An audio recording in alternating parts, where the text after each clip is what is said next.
Esse é um Capsule e nós vamos falar agora das consequências da vitória do Trump, né? O Trump já ganhou a eleição, já está confirmado isso, vários jornais já deram a vitória para ele. A essa altura, em tese, matematicamente ainda é possível a Kamala Harris virar o jogo, mas ela teria que ganhar em todos os estados que sobram, inclusive o Alasca, ou seja, não tem como ela ganhar isso de jeito nenhum. O Trump já é o próximo presidente americano. Mas aí começam a vir as dúvidas, né? Em que isso influencia o Brasil? A gente sabe que o dólar e o Bitcoin já deram uma subida muito grande com a vitória do Trump. Mas existe um outro risco grande nisso daí, né? O Lula, vocês sabem, ele ama ditadores no mundo inteiro. Ele ama o Irã, a Rússia, a China, esse pessoal de ditaduras, esse eixo do mal. Será que isso é um risco para o Brasil? Ou seja, o Trump ganhando nos Estados Unidos pode afastar ainda mais o Brasil dos Estados Unidos e levar o Brasil cada vez mais para o eixo do mal? Vamos entender esse assunto aqui. Essa notícia foi sugerida por Leno Brega, várias outras pessoas e várias outras pessoas. Obrigado aí ao pessoal que sugeriu notícias lá no nosso site, no visãolibertaria.com. E obrigado a você que está assistindo o nosso vídeo. Se você gosta do nosso conteúdo, por favor, deixe o seu like e se inscreva aqui no canal, né? Pois bem, a gente já deu a notícia hoje bem cedinho que o Trump ganhou as eleições americanas, então se você não viu o nosso primeiro vídeo do dia, já está definido, já ganhou e mais do que isso, ganhou a maioria no Senado e na Câmara. Sim, já está confirmado a maioria no Senado e na Câmara, né? É lógico, a apuração ainda está acontecendo, então os resultados não são oficiais, mas tipicamente quando todas as grandes redes de televisão lá nos Estados Unidos, inclusive o New York Times, dá a vitória para o Trump, é praticamente certo isso, a chance de ter alguma reversão agora é mínima, né? Vários presidentes do mundo todo já se deram os parabéns ao Trump, inclusive o Bolsonaro, inclusive o Zelensky da Ucrânia, um monte de outros presidentes de países já mandaram os parabéns, então a coisa já está sacramentada, para o bem ou para o mal, o Trump ganhou a eleição americana e, de novo, vai ter maioria no Senado, vai ter maioria na Câmara. Isso é uma situação inédita, ele vai poder passar o que ele quiser nesse início de mandato dele, né? Pois bem, mas e aí? E o Brasil? O que muda para o Brasil, né? O próprio pessoal aqui está falando que o Trump fez um discurso falando que a América nos deu um mandato poderoso e sem precedentes, né? O Trump ganhou bem, tudo indica que ele vai ganhar com uma ampla maioria na votação final, né? Ainda não temos os resultados finais. A gente já sabe que ele ganhou porque a essa altura a Kamala Harris teria que virar o Alasca para ganhar, não vai acontecer nunca, o Alasca é fortemente republicano, mas de qualquer forma é uma vitória maiúscula do Trump, não foi só uma vitória, isso é um ponto importante de alertar. Se fosse apenas uma vitória, o Trump ganhou lá por 3 votinhos a mais e coisa e tal, né, os 50,9% que foi a vitória do Lula, por exemplo, aqui no Brasil. Ele ganhou, lógico, ganhou, mas ganhou com ali no limite, né? O Trump não, o Trump ganhou bem ganhado, ganhou com muita folga, todos os estados-chave foram para o Trump. E aí uma coisa que a gente lembra, né, eu cheguei até a comentar isso no vídeo mais cedo, que eu tinha falado isso no Twitter, as informações é que todos os estados-chave estavam dando vitória para o Trump. Mas se você fosse na Rede Globo, se você fosse no New York Times, se você fosse na CNN, a informação era que não, que alguns davam para o Trump e outros davam para Kamala Harris, né? E, ou seja, havia eles tentavam manter uma indefinição nessa história. A gente já viu agora que quem faz fake news de verdade é a grande mídia, é a mídia mainstream, né? São os grandes jornais, no final das contas, e estão se tornando cada vez mais irrelevantes. Então, a primeira lição que a gente vai ter aqui é uma lição similar à que deu a eleição de prefeitos aqui no Brasil, né, numa escala global. Lembra que eu falei para vocês qual que foi o resultado da eleição de prefeitos aqui no Brasil? Foi uma vitória muito grande da direita, do Bolsonaro e da direita de forma geral. Ah, mas o Centrão ganhou mais cidades. Já expliquei isso várias vezes, não quer dizer nada, o Centrão não importa. O Centrão sempre vai ser essa maior parte amorfa do eleitorado brasileiro. Esse povo nunca irá nem para a direita nem para a esquerda, sempre vai ficar ali no centro. O fato é, a direita ganhou muito mais que a esquerda e é isso que importa no final das contas, né? Então, o pessoal que quer estado menor ganhou, o pessoal que quer estado maior perdeu. Esse é o ponto importante. Então, isso deu uma lição muito forte aqui para o pessoal da esquerda do Brasil. O pessoal da esquerda do Brasil começou a se preocupar, né? Como é que pode? O que a gente está perdendo? Por que a gente jogou dinheiro para caramba na eleição e não conseguimos ganhar e coisa e tal? Então, esse tipo de coisa vai acontecer agora de novo com a esquerda em nível mundial. Por quê?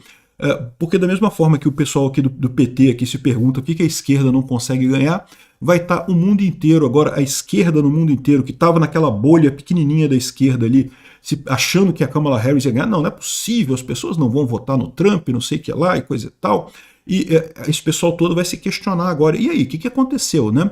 Então a gente vai ver de novo essa visão das pessoas. Eu já expliquei para vocês o que aconteceu, na verdade o que a gente está vendo agora é a continuidade de um processo que começou lá em 2010, justamente com a informação descentralizada e distribuída, com as pessoas começando a conversar sobre política nas redes sociais, contornando a mídia centralizada, ou seja, a mídia mainstream, a mídia centralizada é que garantia uma uniformidade de pensamento muito grande na sociedade. Agora que essa mídia principal, essa mídia mainstream, é carta fora do baralho, e é isso o recado que a vitória do Trump trouxe, as pessoas vão começar a se questionar, as pessoas começam a ver os próprios interesses.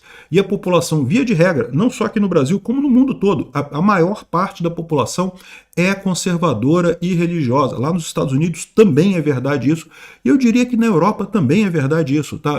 Fora os grandes centros em que você tem muita gente mais progressivista, no interiorzão lá da Europa, bem como no interior dos Estados Unidos, o grosso do pessoal é conservador, é religioso, são pessoas que têm uma visão contrária ao progressivismo, né? A essa questão de liberação de costumes e coisa e tal. Enfim, então uma das consequências que a gente vai ter aqui no Brasil é mais questionamento nesse sentido. E da mesma forma que eu falei com relação às eleições aqui no Brasil, a esquerda vai discutir, vai ver, não, por que a gente não consegue chegar a falar mais com o eleitor e coisa e tal? Vão discutir, mas vão se recusar a aceitar a verdade. A verdade é que o que está sendo revelado aqui é justamente a vontade do eleitor, né? A população é mais à direita, tende mais à direita, não acredita mais no Estado, já percebe que o Estado não gera valor para a sociedade, então ela tende a buscar soluções menos estatais, mas a esquerda jamais vai chegar a essa conclusão. A esquerda, ao contrário, aqui no Brasil e no mundo todo, vai chegar a qual conclusão? A mesma conclusão que eu avisei que vão chegar aqui no Brasil por conta das eleições, que tem que censurar mais ainda a direita, que tem que censurar, tem que regular mais fortemente ainda as redes sociais, que tem que prender mais o pessoal da, entre aspas, extrema-direita, ou seja, vão chegar à conclusão de que precisam de mais autoritarismo para conter essa onda da extrema-direita e coisa e tal. É o contrário do que eles deveriam fazer. O que eles deveriam fazer é perceber que perderam essa, né? Essa onda começou lá em 2010, começou a direita a crescer, ganhou várias eleições ali, o Trump em 2016, o Bolsonaro aqui no Brasil, o Macri na Argentina, um monte de gente ganhando eleição mais à direita. Aí o que aconteceu? Aconteceu que a esquerda, desesperada com esse crescimento da direita, fez uma força muito grande para voltar ao poder, para tentar recuperar o poder e conseguir voltar as coisas ao que era antes. Conseguiram ganhar a eleição, né, porque usaram todo o poder que eles têm, e eles ainda têm muito poder, né? É o que eu falo sempre para vocês, a Rede Globo, a cada dia que passa, ela tem menos poder do que no dia anterior. Mas ela ainda tem muito poder, não se iludam, ainda tem muita gente que vota de acordo com a Globo. Está diminuindo. A cada dia que passa, a Globo tem menos poder, mas ainda tem muito poder, né? Então, em 2018, em 2022, 2020, ganharam aqui nos Estados Unidos com o Biden. Em 2019 ganharam com o Alberto Fernandes na Argentina, em 2022 ganharam aqui no Brasil com o Lula, ou seja, esse pessoal ainda tinha muito poder, voltaram ao poder achando que agora vamos corrigir as coisas e perceberam que não conseguem corrigir as coisas, que ao contrário do que eles imaginavam, esse crescimento da direita não foi um acidente de percurso. Mas, de novo, eles, ao invés de chegar à conclusão correta de que, caramba, a gente tem que reajustar nossas ideias, as ideias têm que mudar, temos que propor coisas diferentes, temos que diminuir o tamanho do Estado propondo coisas mais à esquerda. Não vão chegar nessas ideias, vão chegar à ideia que tem que censurar mais, tem que prender mais a direita, enfim, esse vai ser o resultado dessa história, podem anotar o que eu estou falando, né? Isso, é lógico, é uma consequência ruim para o Brasil dessa história toda. Não é só isso, do ponto de vista econômico também a gente deve ter problemas, né? A economia brasileira está mal por conta da gastança do Lula e tende a piorar, porque como o Biden também estava gastando muito lá nos Estados Unidos, como tinha um monte de gente de esquerda gastando no mundo todo, meio que a gastança do Lula meio que colocava a coisa relativizava o nível de merda que é o governo Lula, né? Agora, com o Trump, a expectativa é que o dólar se fortaleça, que o Trump tenha um governo mais austero e, com isso, o dólar se fortaleça. Então, isso vai prejudicar o Brasil ainda mais em termos econômicos, né? Isso já está dado, tá? O dólar e o Bitcoin já dispararam, o Bitcoin já está na all-time high, já está na alta histórica. Aqui, ó, dólar já está R$ 6,00, 5,99, já bateu R$ 6,00 o dólar, e é esperado. Ainda acho que vai bater mais do que isso, vai subir mais do que isso o dólar. Já passou do valor da pandemia, então é aquilo que eu falo para vocês, o Lula é uma pandemia sem pandemia, é tão trágico, é tão ruim na economia, que destrói a economia tanto quanto mais do que uma pandemia no final das contas, e sem a recuperação, né? Porque na pandemia, de fato, o dólar chegou a valores muito altos, a economia brasileira ficou muito mal, principalmente pelas medidas absurdas tomadas por governadores e prefeitos de fechar tudo, essas idiotices sem sentido, mas depois teve a recuperação. Agora com Lula, meu amigo, não vai ter recuperação. Recuperação agora é só 2027, quando a gente eleger um outro presidente, né? O Bitcoin já bateu a alta histórica, que era 73.800, está nesse momento 73.819, ele chegou a subir mais do que isso, chegou a bater 75 aqui, ó, 75 mil dólares por Bitcoin, depois deu uma queda, é natural que algumas pessoas vendam achando que isso aí é só um pico devido à euforia por causa do Trump, então muita gente realizando lucro nesse momento, mas vocês sabem como é que eu sou, eu não vou vender nada, eu vou ficar com esse Bitcoin do jeito que está mesmo quietinho, esperando, porque ele continua na alta histórica aqui neste momento, ou muito próximo da alta histórica, né? E mesmo que ele caia mais adiante, aquilo que eu sempre falo para vocês, é só esperar 4 anos, no próximo halving ele sobe outra vez, então não tem muito que se preocupar, né? Então essas são algumas das consequências da vitória do Trump lá nos Estados Unidos, mas tem a consequência pior que vem por aí, que é a que eu mais temo, que é justamente jogar o Brasil no grupo da China, da Rússia, do Irã, do eixo do mal, tá? Eu temo muito que isso aconteça, por quê? Primeiro porque o Lula já é amigo desse pessoal, e segundo porque agora certamente ele vai se sentir pressionado por essa vitória do Trump, vai se sentir com mais interesse de fazer negócio com esse pessoal, né? Então tá aqui, ó, o pessoal do Brasil 247 já tá falando aqui que é extrema-direita lambe-botas vai aos Estados Unidos torcer por Trump na espera de apoio a Bolsonaro. Na verdade, a torcida pela vitória do Trump é muito mais, pelo menos no meu lado, né? É muito mais pela questão da liberdade de expressão, que é uma coisa que eu valorizo muito, até porque eu vivo disso, né? Então é algo que eu valorizo muito, é muito mais por isso do que por qualquer outra coisa. A gente sabe que a Kamala Harris, da mesma forma que a esquerda brasileira, está doida para censurar redes sociais, para fazer mais controles, e eu não tenho dúvida nenhuma que o governo americano, de certa forma, deu um ok para o Alexandre de Moraes para ele permitir o fechamento do X, esse tipo de coisa, o que é um absurdo. Então, para mim, isso é muito mais importante do que Bolsonaro. Mas eu acho também que é lógico que isso vai dar uma pressão, principalmente no Alexandre de Moraes aqui no Brasil, para reverter essas medidas ditatoriais com relação aqui no Brasil, principalmente por aquele efeito que eu falei para vocês. A esquerda vai chegar à conclusão de que tem que censurar mais, tem que proibir mais, tem que ser mais autoritária. Mas talvez algumas pessoas que estão no meio do caminho vão perceber o correto e vão ver que o caminho não é esse, não adianta esse autoritarismo, não vai ser dessa forma que a esquerda vai ganhar corações e mentes das pessoas, né? Então esse é o meu temor aqui, ó. O Padilha já disse que se o Trump ganhar a eleição e retaliar Lula, quem perde é ele, não sei o que lá. Não, quem perde é o Brasil, né? Porque vamos combinar que qualquer um que bate de frente com os Estados Unidos perde. Pergunta para o Fidel Castro como é que deu lá ele peitar os Estados Unidos lá em 1959, confiscar todas as empresas americanas e coisa e tal, né? Pois é, não terminou bem para ele. Até hoje o pessoal chora que não sei o que lá, do embargo e não sei o que lá, embargo cubano, né? Então não tem essa não, né?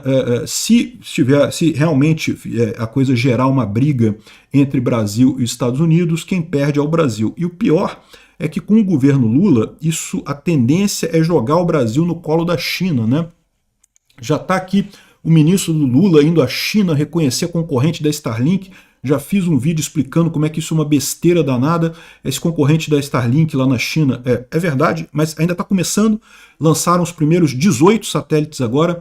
Vai chegar em algum ponto a ser tão bom quanto a Starlink? Pode ser que chegue, em algum momento chegue a ser tão bom quanto a Starlink.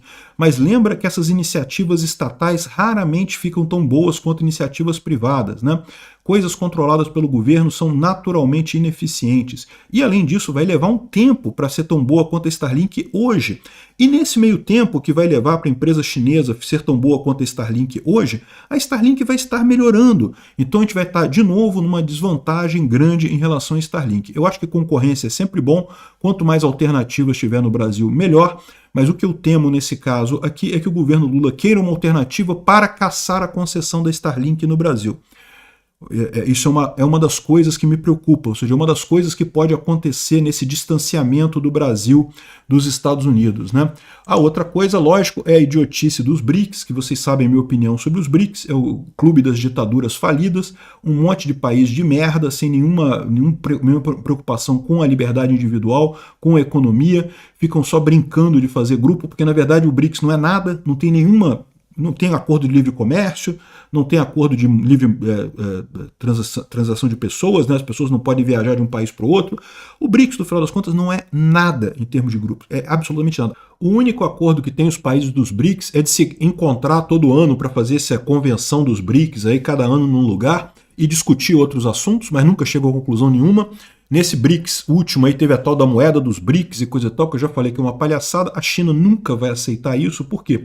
Porque a China prefere usar o yuan mesmo. O yuan já tem uma visão global, já é usado e por muitos países, então a China prefere o yuan. A China não vai querer criar uma moeda que, em última análise, vai concorrer com ela própria. E se vai ser o yuan da China, a Índia não vai aceitar usar o yuan da China, porque a Índia e a China estão em briga. Então não existe nenhuma chance de haver uma moeda dos BRICS para concorrer com o dólar, essa lorota toda que eles estão falando aqui, né? No entanto, pode ser que a gente veja exatamente isso, o governo Lula se apegando mais a Irã, se apegando mais à China, se apegando mais à Rússia, para o nosso prejuízo. Infelizmente, é isso, é nesse caminho ruim que nos colocaram os idiotas que votaram no Lula em 2022. Esse pessoal idiota que fez o L em 2022 achando que, ai não, Bolsonaro fala palavras muito ruins e coisa e tal, colocou a gente numa rota de estar se alinhando aos piores países do mundo, aos mais autoritários do mundo. E mais do que isso, vai crescer muito o anti-americanismo. Eu já falei para vocês que o anti-americanismo é o percussor do comunismo aqui no Brasil. Sempre foi assim. Todo mundo sabe que a maneira de tornar o Brasil comunista, de levar o Brasil para o comunismo, é com o anti-americanismo. É dizer que os Estados Unidos são inimigo e não sei o que lá, que temos que lutar contra os Estados Unidos. Já tem um monte de gente criticando a embaixada americana em Brasília. Olha só, eu não acho que os Estados Unidos são sempre bonzinhos e coisa e tal. Não, eu também critico os Estados Unidos pra caramba em um monte de coisas. Essa agenda verde deles é terrível. Mas a verdade é, antes eles do que a Rússia, do que a China. E isso daqui é o que o Lula vai tentar jogar aqui no Brasil, o anti-americanismo com muita força a partir daqui. Temos que tomar cuidado com isso. Então é isso daí. Essas são as consequências da eleição do Trump aqui para o Brasil, né? Obrigado por assistir o vídeo até o final. Além de curtir, compartilhar e se inscrever no canal, considere se tornar patrocinador com valores a partir de R$ 1,99. Clique no botão Seja Membro abaixo para saber as condições e vantagens de patrocinar o canal. Mais informações sobre o nosso projeto, visite nossos sites indicados na tela.